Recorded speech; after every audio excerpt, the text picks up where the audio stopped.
Peut-être avant de répondre à cette question, je voudrais en profiter pour souligner la qualité du travail réalisé dans le cadre de cette chaire par tous ces acteurs, hein, les étudiants, les professeurs, les chercheurs et puis nous, les entreprises. Pour nous, c'est une fierté d'être membre actif de cette chaire.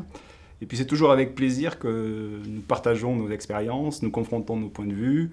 Et puis je dois dire que ça aussi, ça enrichit notre réflexion d'entreprise, ça nous questionne sur la façon de faire la ville. Donc ça, c'est un premier point. Je dirais aussi à ceux qui connaissent un petit peu moins la chaire et qui voudraient appréhender un peu plus la qualité du travail fourni, moi je leur recommande la lecture de l'Atlas du Grand Paris que nous avons eu il n'y a pas très longtemps et j'ai pris le temps de le lire et de le découvrir. Et c'est vrai que c'est une formidable synthèse de ce qu'est le Grand Paris.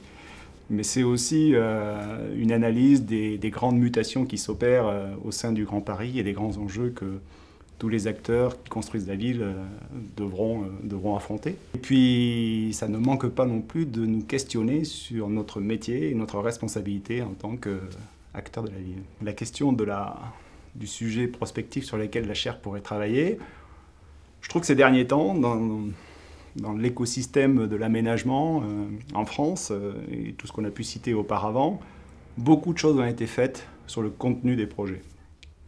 Beaucoup de réflexions ont été menées sur toutes ces tendances, tous ces thèmes porteurs, on parle de mobilité, d'agriculture urbaine, maintenant on parle d'écologie, on parle de villes productives, on parle d'urbanisme et de santé. Donc le contenu prend forme, je dirais, aujourd'hui, et c'est déjà bien développé par un grand nombre de personnes qui travaillent sur ces sujets-là, et y compris la chaire. En revanche, moi je suis toujours surpris par le temps qui s'écoule entre l'idée d'une opération et sa réalisation.